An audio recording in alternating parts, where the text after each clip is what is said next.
যে পিতামাতা আমাদেরকে নিজেরা না খেয়ে আমাদেরকে কত কষ্ট করে মানুষ করেছে, কি বলেন মায়েরা? না ছেলে আমার বড় ডাক্তার হবে, ছেলে আমার মাস্টার হবে, আমার ছেলের জন্য যদি 2 টাকা বেঁচে থাকে ওটা বেঁচে থাক, তবে আমি নিজে পেটে খাবো না, নিজে সাজাবো না। এটা কি পাড়া প্রতিবেশী ভালোবাসবে? সবাই এ জগতে সবাই বলে তোমায় কত ভালোবাসি ভালোবাসি, কথাটা মিথ্যে। মায়ের মতো করে কেউ সন্তানকে ভালোবাসে না। তাহলে যে মা আমাদের জন্য এত কিছু করে, যে পিতা আমাদের জন্য এত কিছু করে, তার জন্য আমরা একটু গয়ায় গিয়ে ভগবানের কাছে বলতে পারবো না যে হে ভগবান, হে দয়াময়, আমার মা তো মারা গেছেন, তবে সে যেন স্বর্গপ্রাপ্তি হয়, এই নরকের কীট পতঙ্গ হয়ে যেন তাকে না ঘুরতে হয়, তাই না? তবে গয়াধামে কেন যেতে হয়? আস্তে মায়েরা, সবাই যেতে পারি না। গয়াধামে গিয়ে পিণ্ডদান কেন করতে হয় একটুখানি শুনে নেন, হয়তো আপনারা জানেন, তা সত্ত্বেও বলছি। যেহেতু এই কারণে তো হরিনাম, গয়াধামে গিয়ে পিণ্ডদান করলে আমাদের আসলে কি লাভ হয়, কেন যাই? যদি গয়াধামে গিয়ে যদি কোনো কারণ ছাড়াই যদি আমরা না যাই, তাহলে যাওয়ার দরকার ছিল না। তাহলে আমরা কষ্ট করে গয়াধাম তো এখানে নয়, কেন আমরা যাই? এই গয়াধামে গিয়ে পিণ্ড দান করলে যে কি লাভ হয়, এর একটা কারণ আছে বাবা। এই যে গয়া জায়গাটার যে নামকরণ হয়েছে, এটা কিন্তু একটা অসুরের নামে মায়েরা। অসুর, অসুর, গয়াসুর। এই গয়াসুর একদিন কঠোর তপস্যা করলেন। কার? স্বয়ং বিষ্ণু নারায়ণের। যখন কঠোর তপস্যা করলেন, স্বয়ং বিষ্ণু নারায়ণ সন্তুষ্ট হয়ে গেলেন। যখনই সন্তুষ্ট হয়ে গেলেন বাবা, ভগবান দেবতারা কি বলেন? যে যার প্রতি সন্তুষ্ট হয় তাকে একটু বরদান করে। তা বাবা যখন সন্তুষ্ট হয়ে গেলেন, বলছে যে বাবা তাহলে গয়াসুর তুমি বলো, তুমি আমার কাছে কি চাও, কি বর চাও? এখন অসুরের চাওয়া তো বাবা সাধারণ হবে না। অসুর বলে বসলো, ঠাকুর আমাকে যদি দিতেই হয় তাহলে তুমি আমাকে অমরত্বের বর দাও। হ্যাঁ, তুমি আমাকে অমরত্বের বর দাও। এবার যেই বললেন অমরত্বের বর দাও, সঙ্গে সঙ্গে বাবা সকল দেবতাগণ তো চমকে উঠলেন, সর্বনাশ। এবার অসুর যদি অমর হয়ে যায়, তাহলে অসুর বাবা সারা জীবনে মরবে না, আর অন্তত সবাইকে মেরে ফেলে দেবে নাকি? সকল দেবতাগণ চিন্তায় পড়ে গেলেন, ভগবানের কাছে প্রার্থনা জানালেন, ঠাকুর তুমি দয়া করে ভুল করে যেন ওইটা দিয়ে দিও না। বিষ্ণু নারায়ণ বললেন, দেখো তুমি যখন আমার কাছে এ বরটা চাইলে, তাই এটা আমি দিতে পারবো না, তুমি বরং অন্য একটা কিছু চাও। বলে বসলেন, প্রভু তাহলে আপনি আমাকে এমন একটা জিনিস দেন যেন আমার নামে এই যে জায়গাটা, মানে যেখানে গয়াসুর থাকতেন, এই জায়গাটা যেন গয়াধামে পরিণত হয়ে যায় আমার নামে। এবং যত জীব মারা যাবে, জীবকুল হোক, পশুকুল হোক, অসুরকুল হোক, যারা মারা যাবে, তারা যদি আমার এই দেহটাকে স্পর্শ করে, আমার এই ধামে যদি আসে, তাহলে মৃত্যুর পরে তারা মোক্ষ লাভ করতে পারবে এবং তারা স্বর্গবাসী হয়ে যাবে। তুমি আশীর্বাদটা করে দাও। আশীর্বাদটা করেও দিলেন। এই আশীর্বাদটা যখন করে দিলেন বাবা, তখন অন্যান্য যে সকল অসুর ছিল তাদের খুব বাবা শান্তি পেয়ে গেছে মনে। বলে বাবা আমাদেরই দলের একজন গয়াসুর, তাকে ছুলেই যদি আমরা মোক্ষ লাভ করতে পারি, তার মানে অসুরের যত রকম কুকর্ম আমরা করব, আর ওকে ছুঁয়ে আমরা স্বর্গবাসী হয়ে যাব। মানে বিপদে পড়ে গেছে বাবা, ভগবান এ বরটা দিয়েও বিপদে পড়ে গেছে। সকল দেবতাগণ গেলেন যে ঠাকুর তুমি কিছু একটা করো, এই অসুরগুলো দেখো তারা কুকর্ম করছে, অত্যাচার করছে, অনাচার করছে, তা সত্ত্বেও দেখো এরা স্বর্গবাসী হয়ে যাচ্ছে। এবার ভগবান গেলেন আবার ধীরে ধীরে স্বয়ং বিষ্ণু নারায়ণ গয়াসুরকে বললেন, শোনো গয়াসুর, আমি তোমাকে যে বরদান দিয়েছি ঠিক আছে, কিন্তু তুমি আমাকে পেতে চাও না। আমি তোমাকে বরদান দিয়েছি ঠিকই, কিন্তু তুমি তো আমাকে পাওয়ার জন্য তপস্যা করেছিলে, তুমি আমাকে পেতে চাও না। বলে হ্যাঁ, কেন পেতে চাইবো না প্রভু, তোমাকে পেলেই তো আমার জীবনটা ধন্য হয়ে যাবে। আস্তে মায়েরা, তোমাকে পেলেই আমার জীবনটা ধন্য হয়ে যাবে। তা যেই বলেছে তোমাকে পেলে জীবন ধন্য হবে, সঙ্গে সঙ্গে স্বয়ং বিষ্ণু নারায়ণ ওই গয়াসুরের মস্তকের উপর একটি পা তুলে দিলেন। আর বাবা ভগবান পাটাকে এমনি এমনি দিয়েছে, ছলনা করেই দিয়েছে। যেই না পাটা তুলেছে, গয়াসুর ধীরে ধীরে বাবা একদম পাতালে চলে গেছে। মানে ওকে যাতে অসুরগুলো না ছুতে পারে, একদম পাতালে চলে গেছে। আর ওই যে পাতালে চলে গেল, যে খানটাতে পাতালে চলে গেল, ঠিক সেইখানে স্বয়ং বিষ্ণু নারায়ণের একটি পদচিহ্ন থেকে গেল। যারা গয়াধামে গেছেন তারা জানেন যে ওখানে বিষ্ণু নারায়ণের পদচিহ্নটা আছে, এবং সেই পদচিহ্ন শঙ্খ চক্র গদা পদ্মধারী, সেই পদচিহ্ন কিন্তু আপনারা ওখানে গেলে দেখতে পাবেন, যারা গেছেন আর কি জানেন। তো সেই যখন বাবা চলে গেল, এবার ভগবান এইটাকে প্রতিষ্ঠিত করবার জন্য, ওই ধামটাকে প্রতিষ্ঠা করবার জন্য, কারণ আপনি আচরি ধর্মজীবের শেখায়, ভগবান ভাবলেন আমাকে আগে আচরণ করে জানাতে হবে। এবার ত্রেতা যুগে বাবা যখন রামচন্দ্র 14 বছর বনবাসে গিয়েছিল, আপনারা সবাই জানেন রাজা দশরথ নিজের ছেলের জন্য কাঁদতে কাঁদতে অন্ধ হয়ে দেহত্যাগ করেছিল, মনে আছে? যখন মারা গেল তখনই স্বপ্নাদেশ দিল মা সীতা দেবীকে, যে মা আমি মারা গেছি, তুমি আমার পিণ্ডদান করো। ছেলেরা তো তখন ঘরে নেই, তুমি আমার পিণ্ডদান করো, আর না হলে স্বর্গের দরজা বন্ধ হয়ে গেলে আমি আর স্বর্গপ্রাপ্তি হতে পারবো না। তখন মা সীতা দেবী ওই গয়াধামে গিয়ে বাবা, ওই গয়াধামে দাঁড়িয়ে তিনি পিণ্ডদান করেছিলেন। তবে তিনি যে দশরথ পিতার নামে যে পিণ্ডদান করেছিলেন, 3 জন সাক্ষী ছিল। এক হলো ফল্গু নদী, আর এক হলো তুলসী বৃক্ষ, আর এক হলো বাবা ওই বট বৃক্ষ, 3 জন। কিন্তু যখনই রামচন্দ্র ফিরে আসলেন, যখনই বললেন যে দেখো স্বামী, এই এনাদের কাছে তুমি, এই 3 জনের কাছে তুমি যদি জানতে চাও যে আমি পিণ্ডদান করেছি কিনা, তাহলে তুমি প্রমাণ পেয়ে যাবে। আর যেই না বাবা গেলেন, অমনি মা তুলসীও বললেন, মানে অস্বীকার করলেন যে না, উনি পিণ্ডদান করেনি। আর ফল্গু নদী অস্বীকার করেছিল যে উনি পিণ্ডদান করেনি। কেন? একটা কারণ আছে, সেটা হলো যদি আমরা না বলি তাহলে প্রভু রামচন্দ্র আরেকবার পিণ্ডদান করবে, আর পিণ্ডদান করা মানে তাহলে আমরা প্রভুর চরণ আরেকবার করে পাবো, এইটাই বলেছিল বাবা। এই কারণে যখন ওই ফল্গু নদী আর তুলসী বৃক্ষ যখন মিথ্যে কথা বলে দিল, মা সীতা দেবী কিন্তু অসন্তুষ্ট হয়ে অভিসম্পদ করেছিল। অভিসম্পদ করেছিল এটাই যে ফল্গু নদী দেখবেন বাবা, ও শান্ত হয়ে গেছে, ওর আর জোয়ার ভাটার খেলে না, আর জল একটুখানি, ওর বর্ষাকাল হোক আর শীতকাল হোক আর যাই হোক না কেন, জল একটুখানি সারা জীবনের জন্য। আর ওই যে তুলসী বৃক্ষ বলে দিল যে তুই যেখানে সেখানে হয়ে থাকবি, আর কুকুর তোকে দেখলেই তোর গায়ে প্রস্রাব করে দেবে। হ্যাঁ, ওই জন্য দেখবেন বাবা, এই যে অভিসম্পদ, মা তুলসী দেবীর এই অভিশাপটা মা সীতা দেবী করে গেলেন। আর বট বৃক্ষকে একটা আশীর্বাদ করে গেলেন, যেহেতু সত্যি কথা বলেছিল। বট বৃক্ষকে আশীর্বাদটা করলো, হে বট বৃক্ষ, তুমি যেহেতু আমার হয়ে সত্যি কথা বলেছো, আমি তোমায় আশীর্বাদ করছি, তোমার এই গাছের তলায় এসে যদি কোনো পশু প্রাণী জীব জন্তু মানুষ যেই দাঁড়াক না কেন, তার দেহ মন প্রাণ তুমি শীতল করে দেবে। তবে তোমার যত বড় চেহারা তত বড় ফল তোমার দেব না, ফল দেব ছোট ছোট। কেন? গাছের তলায় সবাই দাঁড়াবে, আর বড় বড় ফল দিলে মাথার মধ্যে দুমদাম করে পড়লে তো বিপদে পড়ে যাবে বাবা। ওই জন্য বড় গাছ হলেও কি হবে, ফল ছোট ছোট। কেন? যাতে কারোর ক্ষতি না হয়। এই জন্যে গয়াধামে গিয়ে সেখান থেকে আমাদের হয়ে গেল এটাই নিয়ম হলো যে গয়াধামে গিয়ে যদি আমরা পূর্বপুরুষের নাম করে যদি আমরা পিণ্ডদান করতে পারি, তাহলে আমাদের পূর্বপুরুষ তারা মোক্ষ লাভ করে এবং তারা স্বর্গবাসী হয়। পিতায় গৌর প্রেমানন্দে গৌর হরি বল হরি। তাহলে আজকে আমরা হরিবাসরে আসলাম একটু গৌর কথা কৃষ্ণ কথা শুনবো বলে। ওনারা তো ওনাদের উদ্দেশ্যে কীর্তনটা দিলেন, আর আপনারা আসলেন কীর্তন শুনতে। আমাদের উদ্দেশ্যটা কি মা? ভগবানের চরণ সান্নিধ্য আমাদের হওয়া যাবে না।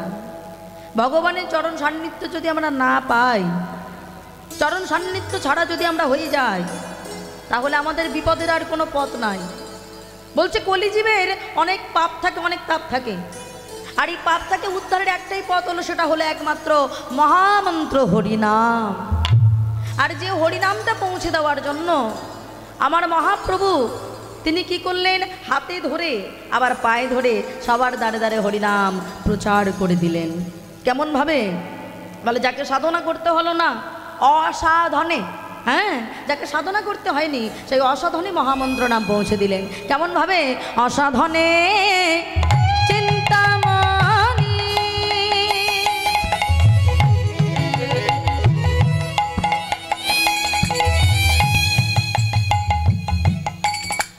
বিধি মিলা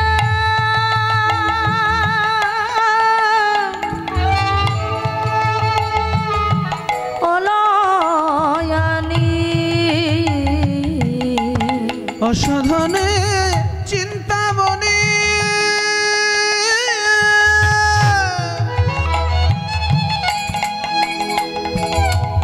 বিধি মিলা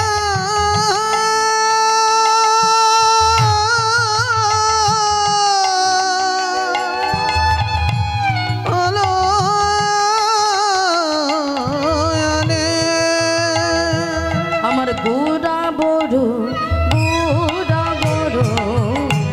দয়ালো ঠাকুর আমার গোটা বড়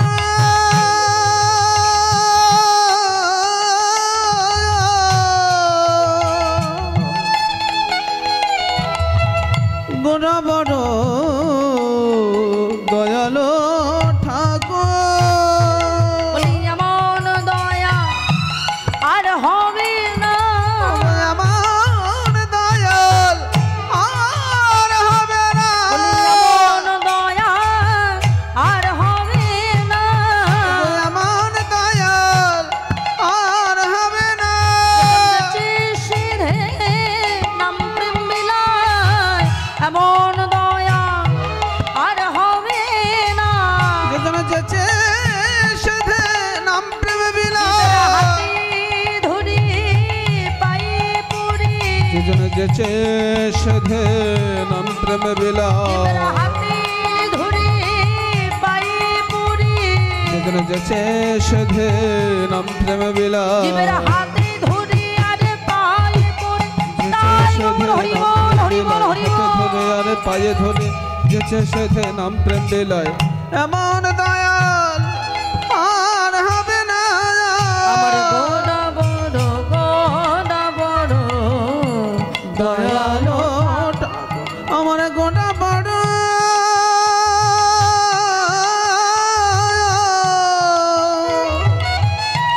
গোটা বড় দয়ালো ঠাকুর তাহলে কেমন ভাবে নাম প্রচার করলেন মায়েরা বলে যেচে সেধে মানে সবার হাতে ধরে আবার পায়ে ধরে আচ্ছা মায়েরা ভালো করে ভাবেন তো যিনি ভগবান আচ্ছা তিনি কেন সবার পায়ে ধরতে যাবে কি বলেন তার এমন কি দায় করে গেল বলে শোনো তোমরা যদি হরিনাম না নাও তাহলে আমি তোমাদের প্রথমে হাতে ধরবো আর তারপরও যদি না হয় তাহলে পায়ে ধরবো দেখেছেন মা যিনি ভগবান তার কি কোনো সাধারণ মানুষের পায়ে ধরার কোনো দরকার ছিল কি বলেন কেন ধরেছে বলে শোনো আমি 3 যুগে অস্ত্র ধারণ করেছি 3 যুগে আমি সিংহাসনে বসেছি কিন্তু কলিযুগের মাটিতে আমি অস্ত্র ধারণও করব না আর সিংহাসনেও বসবো না কেন জানো বলি কলির যুগটা হলো পাপে ভরা আর এই পাপ থেকে বাঁচাতে আমি ভগবান গৌর হয়ে তোমাদের কাছে এসেছি হ্যাঁ শুধু গৌর নয় আমি হলাম প্রেমের গৌর হরি যিনি প্রেম বিলানোর জন্য তোমাদেরকে মেরে ধরে হবে না ও মাইরা মেরে ধরে কোনো ভালো জিনিস হয় কি বলেন একটা মানুষকে দেখবেন আপনি খুব শাসন করবেন কোনো কাজ হবে না কিন্তু আপনি ভালোবেসে অনেক কঠিন কাজ আপনি করিয়ে নিতে পারবেন হয় কিনা বলুন তো ভালোবেসে আমার মহাপ্রভু বললেন তোমাদেরকে মেরে ধরে নয় আর সাজা দিয়ে নয় আমি ভালোবেসে বলবো তোমরা নাম করো আজকে হরিবাসর এসেছি সেই ভগবানকে পাওয়ার জন্য এই কয়েকটা ঘন্টা ভালো করে ভেবে দেখেন মায়েরা আমাদের বাড়ি থেকে ঘন্টার পর ঘন্টা ভগবানের সামনে বসে থাকার সময় আছে কেন আমাদের অন্নগত প্রাণ সারাক্ষণ সংসারের জন্য ভেবে মরছে কোথায় ছেলে কি খাবে মেয়ে কি ঘুরবে স্বামী কি করবে নাকি কিন্তু যে ভগবানের জন্য পৃথিবীতে আসলাম সেই ভগবানকে আমরা কথা দিয়েও কাজ করি না কেন কারণ আমরা সংসারী মানুষ ওই জন্য যখনই হরিবাসর হবে সেই জায়গায় ছুটে যেতে হবে বাবা কারণ ওইখানেই একমাত্র সাধনার জায়গা ভগবান বললেন তোমরা যদি আমাকে পেতে চাও তাহলে শ্রীমদ্ ভাগবত গীতা 3টে জিনিস আমাদেরকে পেতে বলছে 3টে জিনিস কি কি এক হচ্ছে ভক্তপদ ধূলি ভক্তপদ ধৌত জল আর ভক্তের ভুক্ত অবশেষ 3 মহাবল এই 3টে জিনিস তোমাদেরকে আশ্রয় করতে হবে ভক্তপদ ধূলি ভক্ত পদ ধৌত জল, আর ভক্তের ভুক্ত অবশেষ 3 মহাবল। ও মা, এটা 3টি জিনিস আমাদেরকে আশ্রয় করতে হবে। ভগবানকে যদি পেতে হয় তাহলে 3টি জিনিসের ভিতরে আপনার কিন্তু প্রথম জিনিসটাই আশ্রয় করে বসে আছেন। সেটা কি বলুন তো? এখানে যে কতজন বৈষ্ণব ভক্তগণ বসে আছেন, এই যে এতজন ভক্ত বসে আছে, আচ্ছা বলুন তো মায়েরা, এতজন ভক্তের পায়ে পায়ে হাত দিয়ে প্রণাম করা সম্ভব? সম্ভব? সম্ভব নয়। তাহলে কি করতে হবে? একটা সহজ উপায় আছে। এই যে জায়গাটায় আমরা বসেছি, এই জায়গায় দাঁড়িয়ে যখনই আমরা বসবো ভক্তিপূর্ণভাবে এই জায়গার মাটিটা একটু মাথায় দিতে হবে।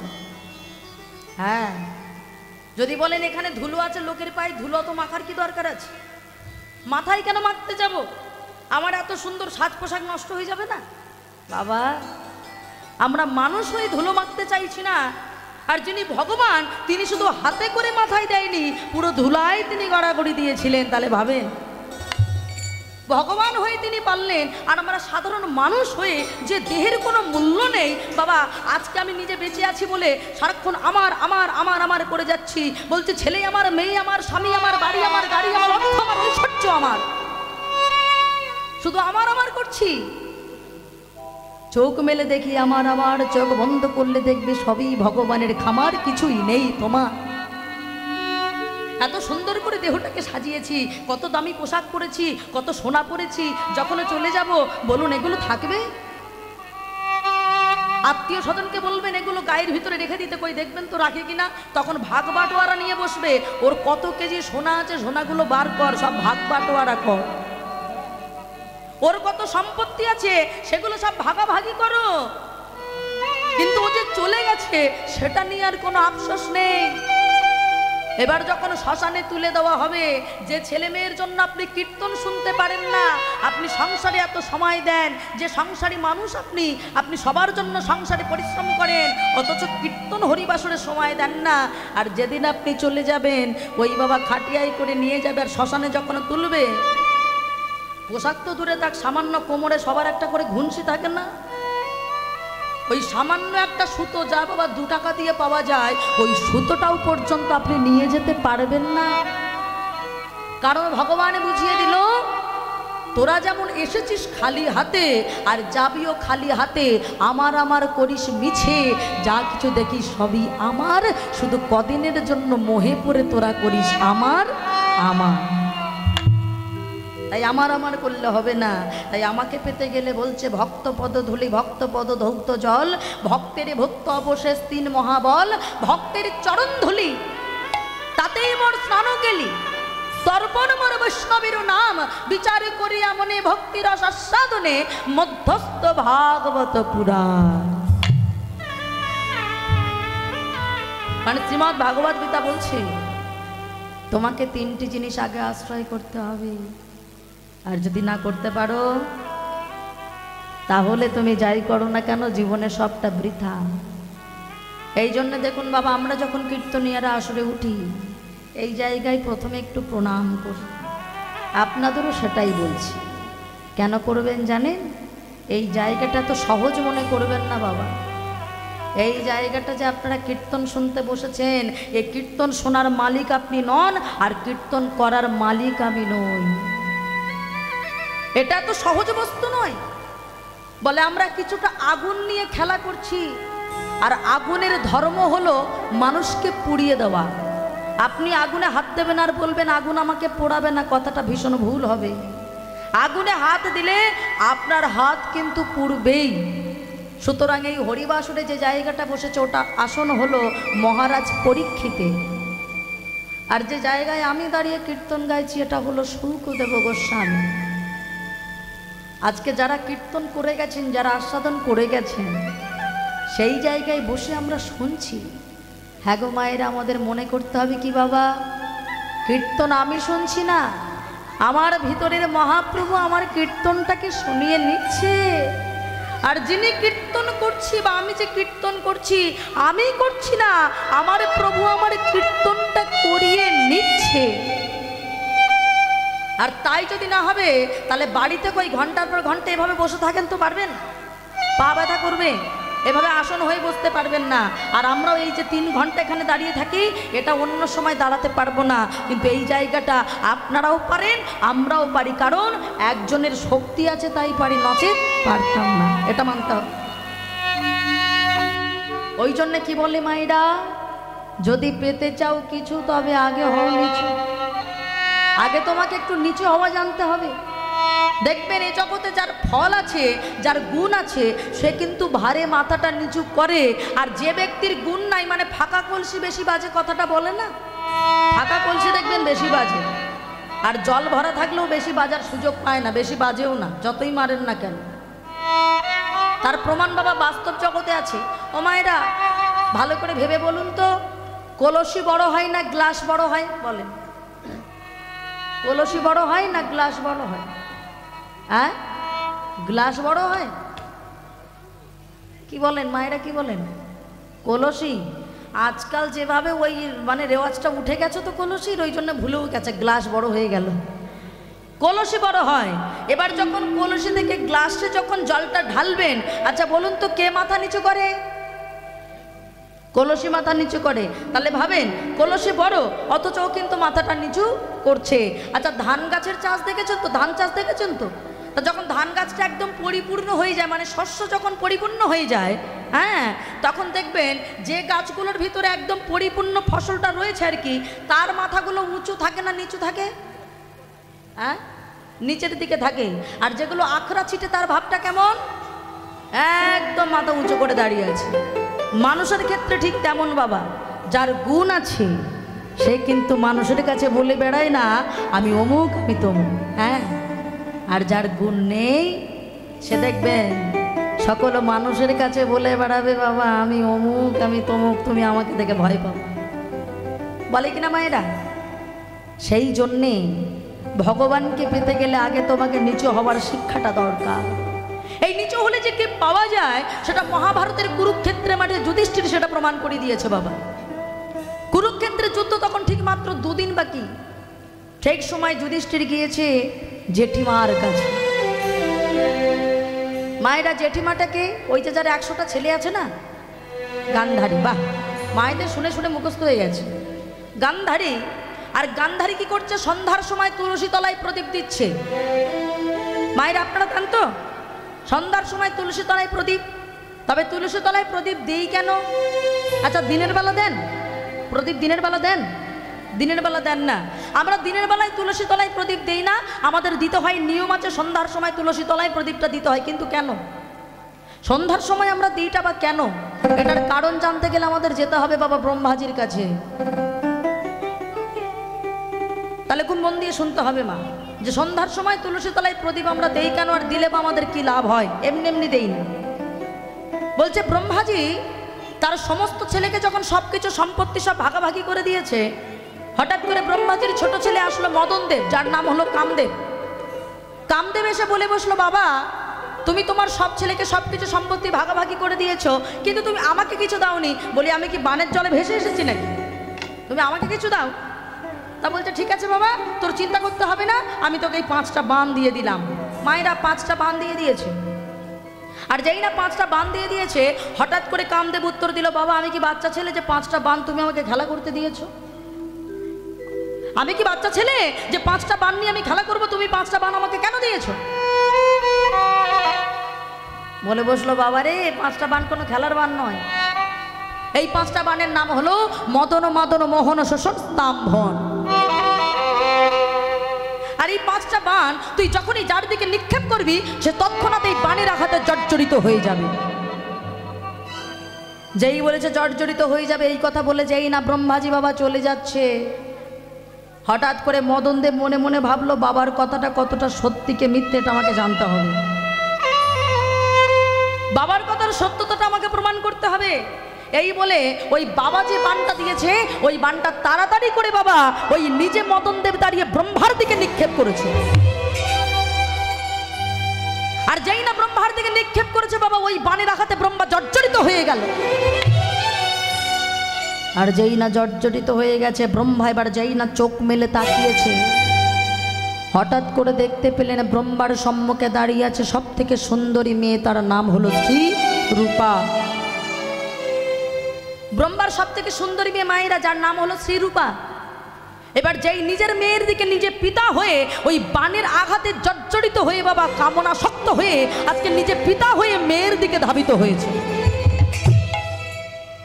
ওই যে বাণ মেরেছে আর বাণের আঘাতে জর্জরিত হয়ে পিতা হয়ে যখন নিজের মেয়ের দিকে ছুটছে, মেয়ে ভাবলো সর্বনাশ, বাবার কি এমন হলো। কিন্তু আমিও তো অত সোজা নই, আমিও ইচ্ছা শক্তিতে প্রকট। মায়েরা, ব্রহ্মার যেই মেয়ে ছিল শ্রীরূপা, সে ছিল ইচ্ছা শক্তিতে প্রকট, মানে যখন তখন যা খুশি রূপ ধারণ করতে পারত।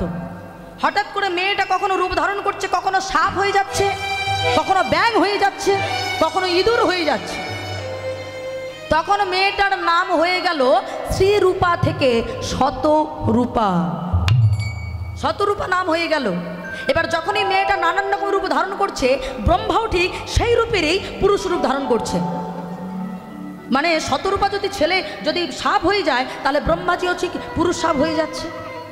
ঠিক এমনভাবে যখন রূপ ধারণ করে ছুটতে লেগে গেছে, মেয়েটা ভাবলো আমার আর বাঁচার কোনো উপায় নেই। মেয়েটা তাড়াতাড়ি বাবা আকাশ গঙ্গায় গিয়ে লুকিয়ে গেছে। আকাশগঙ্গা, আকাশগঙ্গা কোথায় থাকে? উপরে থাকে নিশ্চয়ই। তো যখন আকাশগঙ্গায় গিয়ে লুকিয়েছে বাবা, ব্রহ্মা সেখানেও দেখতে পাচ্ছে। কেন ও মায়েরা, ব্রহ্মার কটা মাথা? হ্যাঁ, 4টে। আর কে বলবেন কটা মাথা? 3টে। মানে আস্তে আস্তে কমে যাবে নাকি?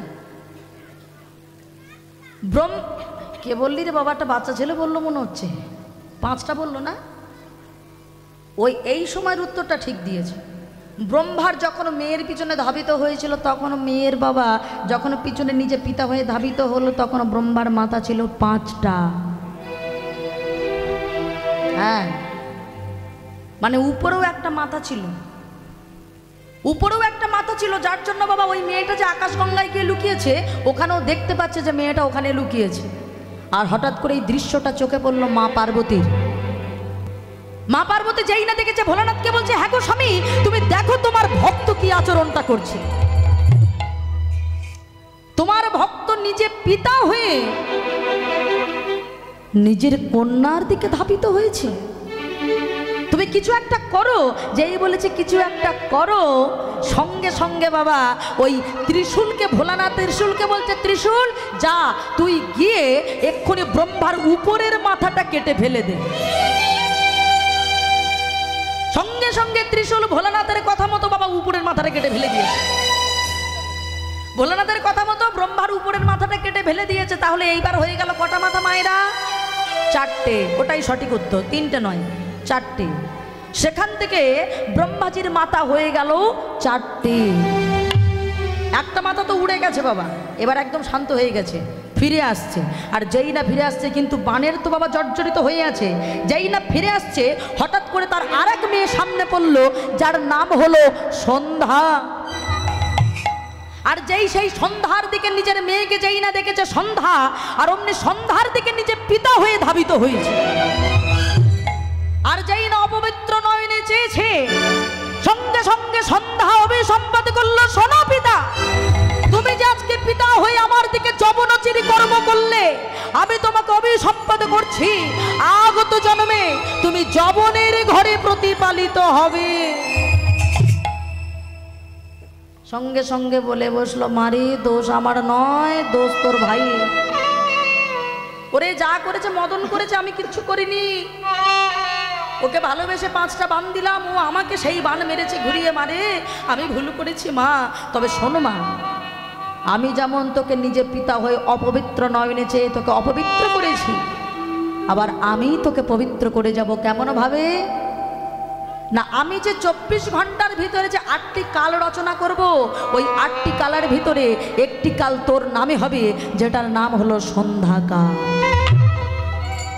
আর এই সন্ধ্যাকালে যদি কোনো সনাতন ধর্মী মানুষ, যদি কোনো মায়েরা, কোনো মেয়ে যদি সন্ধ্যার সময় তুলসী তলায় যদি প্রদীপ দেয়, ওই কালের ভিতরে যদি কোনো মেয়ে তুলসী তলায় যদি প্রদীপ দেয়, তার জীবনের মঙ্গল হবেই হবে, কেউ আটকাতে পারবে না। তার জীবনের যেমন মঙ্গল হবে, সেই সাথে সাথে তুই প্রত্যেক দিনের জন্য সবার হাতে প্রদীপ পেয়ে তুইও পবিত্র হয়ে যাবি। আশীর্বাদটা করে গেল। এই কারণে সন্ধ্যার সময় আমরা তুলসী তলায় প্রদীপ দেই মা। তা ঠিক যখন ওই তুলসী তলায় প্রদীপ দিচ্ছে মা গান্ধারী, ঠিক সেই সময় এসে দাঁড়িয়েছে যুধিষ্ঠির। জেঠিমা, ও জেঠিমা, একটু আমার সামনে এসে দাঁড়াবে? কে এসেছিস? যুধিষ্ঠির।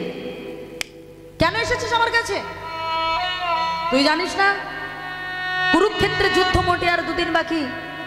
এখন তোরা আমার শত্রু আর আমি তোদের শত্রু, কারণ আমার 100টা ছেলের সঙ্গে তোদের 5 ভাইয়ের যুদ্ধ হবে। তাহলে কেন এসেছিস? এখন তোরা আমার শত্রু, কেন এসেছিস আমার কাছে? জেঠিমা, একটা জিনিস চাইবো বলে এসেছি। ও জিনিস? আসলে আমি বুঝতে পেরে গেছি তোদের পক্ষে তো চতুরের চূড়ামণি কৃষ্ণ আছে না? ও আসলে বুঝতে পেরে গেছে যে আমার 100টা ছেলের পক্ষে আছে লক্ষ লক্ষ সৈন্য সামন্ত, কিন্তু তোদের 5 ভাইয়ের পক্ষে একমাত্র কৃষ্ণ ছাড়া তো আর কেউ নেই। আরও তো চতুরের চূড়ামণি। ও বুঝে গেছে তোরা আসলে যুদ্ধে পারবি না, ওই জন্য ঠিক যুদ্ধের দুদিন আগে আমার কাছে যত রাজৈশ্বর্য, যত রাজ সিংহাসন, এগুলো সব চাইতে এসেছিস, তাই তো? জেঠিমা, তুমি কোন ঐশ্বর্যের কথা বললে? যে ঐশ্বর্য মানুষের কাছে গেলে মানুষ আমার ভগবানকে ভুলে যায়, যে ঐশ্বর্যের মালিক হলে মানুষ আমার গোবিন্দকে ভুলে যায়। জেঠিমা গো, ওই ঐশ্বর্য আমি তোমার কাছে চাইতে আসি। তাহলে কেন এসেছিস? তোর যদি ঐশ্বর্য না লাগে তাহলে তুই আমার কাছে কেন এসেছিস? বড় মা গো, শুনেছি সংসারে যারা জেঠিমা হয় তারা নাকি বড় মা হয়। কি মায়েরা? তার মানে তুমি তো আমার মায়েরও বড়। জানো বড় মা, আমি আমার নিজের মাকে এখনো প্রণাম করি, কারণ তুমি তো আমার বড় মা। ও বড় মা, আমি তোমার কাছে একটু আশীর্বাদ নিতে এসেছি বড় মা। জানো বড় মা, এই যুদ্ধ করতে গিয়ে যদি আমার প্রাণ চলে যায় তাতে আমার দুঃখ নেই। বড় মা, শুধু তুমি আমার মাথায় হাত দিয়ে একটু আশীর্বাদ করো। এই বলে যুধিষ্ঠির বাবা গান্ধারীর পায়ে হাত দিয়ে প্রণাম করছে, বলছে বড় মা, এই যুদ্ধে যদি আমার জীবনে চলে যায় আমার দুঃখ নেই, শুধু তুমি আমার বড় মা হয়ে আমার মাথায় হাত দিয়ে বলো যে আমি এখনো যদি মারা যাই তবে এখনো যেমন কৃষ্ণ ভক্ত হয়ে বেঁচে আছি, আমি আগত জন্মে আবার যদি মনুষ্য কুলে জন্ম লাভ করি তবে আবার যেন আমি ভগবানের ভক্ত হয়ে জন্ম নিতে পারি। বড় মা, তুমি এইটুকু আশীর্বাদ আমায় করো। নিতাই গৌর হরি বল। কি বলেন মায়েরা? যত বড় পাষাণী হোক, যত বড় কঠোর মন হোক, আর তার রাগ থাকে? কোনো মায়ের পায়ে হাত দিয়ে যদি এমন করে কেউ প্রণাম করে বলে মৃত্যু কামনা করে, মৃত্যু চায়, বলুন রাগ থাকবে? মা গান্ধারী আমার বুকের ভিতরে জড়িয়ে ধরেছে। ও যুধিষ্ঠির, ও বাবা, আমি তোকে শত্রু বলে দূর দূর করে তাড়িয়ে দিচ্ছি বাবা, আর তুই কিনা আমাকে বড় মা বলে ডেকেছিস বাবা। ও যুধিষ্ঠির, তবে আমি তোর বড় মা হয়েই তোকে আশীর্বাদ করব বাবা। কি বললি তুই? তুই মরবি না বাবা, তোর মরণ হবে না। আমি তোর বড় মা হয়ে তোর মাথায় হাত দিয়ে আশীর্বাদ করছি বাবা। ধর্ম পক্ষের হবে জয়, অধর্মের হবে পরাজয়। হৃদয় গৌর হরি বল, হরি বল। আমি তোকে আশীর্বাদ করছি বাবা, ধর্মের হবে জয়, অধর্মের হবে পরাজয়। মায়েরা, গান্ধারী খুব ভালো করে জানতো যে তার 100টা ছেলে অধর্মের হয়ে লড়াই করছে, আর ধর্মের হয়ে লড়াই করছে পঞ্চপাণ্ডব। তা সত্ত্বেও নিজে মা হয়ে মুখ থেকে আশীর্বাদটা বার হয়ে গেল। কেন জানেন? একটু নিচু হয়ে প্রণামটা করেছিল বলে। একটু আগে বলে গেলাম না, নিচু হলে আমরা জীবনে কি পেতে পারি দেখেছেন? আজকে নিচু হয়েছিল বলে আশীর্বাদটা পেয়ে গেল। এবার যখন আশীর্বাদ পাওয়া হয়ে গেছে, যুধিষ্ঠির চলে যাচ্ছে, ভগবান পিছনে দাঁড়িয়ে বাবা মুচকি মুচকি হাসছে। যুধিষ্ঠির, আমি জানতাম কুরুক্ষেত্রের মাঠে আমি হয়তো সব থেকে বেশি বুদ্ধিমান, এ তো দেখছি তুমি আমার থেকেও বেশি বুদ্ধিমান। আরে বাবা, সবাই তো পরীক্ষা দিয়ে পাস করে, তুমি তো পরীক্ষা দিতেই হলো না, তুমি এমনিই পাস করে গেছো, মানে রেজাল্ট আউট হয়ে গেছে। হ্যাঁ, এখনো পরীক্ষা হলো না, রেজাল্ট আউট হয়ে গেছে, যুদ্ধ হলো না, যুদ্ধের ফলাফল ঘোষণা হয়েছে, ধর্মের হবে জয়, অধর্মের হবে পরাজয়। তাহলে দেখেছেন মায়েরা, এই হরিবাসরে তাহলে আমরা আসি কেন? বলে হরিবাসরে এক ধরনের মালা পাওয়া যায়, মালা। সোনার চেন তো সবাই পড়ি, লাখ টাকা হতে পারে, 1 লাখ হতে পারে, 2 লাখ হতে পারে, তা ওই পড়লে কি জ্বালা যায় না? জ্বালা বাড়ে উল্টে। কেন? সোনার চেন পড়লে তো ডাকাতের ভয় থাকে বাবা, হ্যাঁ, চোরের ভয় থাকে, তার মানে ওতে আরো জ্বালা বাড়লো। কিন্তু বাবা হরিবাসরে এসে একটা মালা পাওয়া যায়, যেটা কোটি টাকা দিলেও আপনি জীবনে কোনোদিন পাবেন না কোনো কোথাও, একমাত্র হরিবাসরেই পাওয়া যায়। সেটা হলো কিসের মালা? হরি নামের মালা। আর এই হরি নামের পেতে গেলে, হরি নামের মালা পেতে গেলে নিজেরা নিজেরা কর্ম করতে হবে। এই মালা করলে কি হয়? দূরে যাবি ত্রিতব জালা তোমরা পারো নামের মালা, যাবে ত্রিতব জালা তোমরা পারো নামের মালা। দূরে যাবি ত্রিতব জালা তোমরা পারো নামের মালা। দূরে যাবে ত্রিতব জালা তোমরা পারো নামের মালা। মায়েরা, এই মালা পেতে গেলে আপনাদের একটা কাজ করতে হবে। কাজটা কি? সবাই হাত তুলুন। যে যার মালা সে তার নেবেন, আমি দিতে পারবো না, ভগবানও চাইলে পারবে না। সবাই হাত তুলে আমার বাবারা মায়েরা সবাই মিলে আমি যে সুরে গাইবো ঠিক সেই সুরে আপনারা সবাই মিলে জোরে জোরে গাইবেন, এখানে কেউ গাইবে না। কেন জানেন? মানুষ বিপদে পড়লে চিৎকার করে আর্তনাদ করে গোবিন্দকে ডাকে, বিপদে না পড়লে বাবা জীবনেও ডাকে না। তো বিপদে পড়ার আগে যদি ডাকি তাহলে হয়তো আর বিপদের সময় ডাকতে হবে না, মানে এমনিতেই কৃপা হবে। সবাই হাত তুলুন একসঙ্গে, তালে তালে আমি যে সুরে গাইছি সে সুরে গাইবেন। পিছন দিক থেকে বাবারাও সবাই একসঙ্গে তালে তালে দিয়ে, হ্যাঁ। হরে কৃষ্ণ হরে কৃষ্ণ কৃষ্ণ কৃষ্ণ হরে হরে হরে রাম হরে রাম রাম রাম হরে হরে। বলুন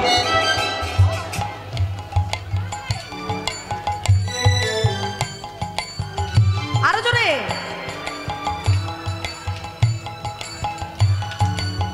পিছন দিক থেকে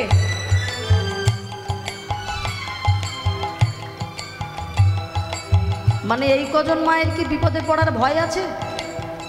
হ্যাঁ, আর অন্যদেরকে বিপদে পড়বেন না ভাবছেন নাকি? সবাই মিলে হাত তুলে জোরে জোরে, আমার পরে আরেকবার সুযোগ। হ্যাঁ, আমি শুনছি না, যে শোনে সে ঠিক শুনছে। সবাই মিলে জোরে জোরে হরে কৃষ্ণ হরে কৃষ্ণ কৃষ্ণ কৃষ্ণ হরে হরে হরে রাম হরে রাম রাম রাম হরে হরে। এই যে ক্যামেরাম্যান দাদা, ওদিকে ঘোরাও একটু। হ্যাঁ, এবার বাবারা হাত তুলো তো সবাই মিলে, এবার সবাই মিলে হাত তুলে তালে তালে। এই গ্রামের ভক্তরা কত সুন্দর নাম করতে পারে। এবার আমার পরে সবাই জোরে জোরে আরেকবার, কেমন? হরে কৃষ্ণ হরে কৃষ্ণ কৃষ্ণ কৃষ্ণ হরে হরে হরে রাম হরে রাম রাম রাম হরে হরে। বলুন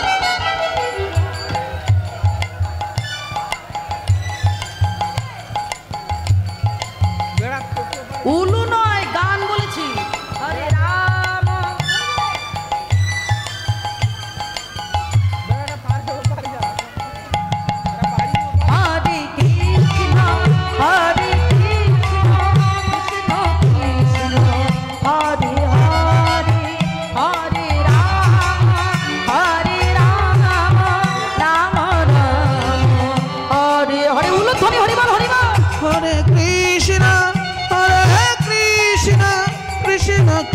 কৃষ্ণ হরে হরে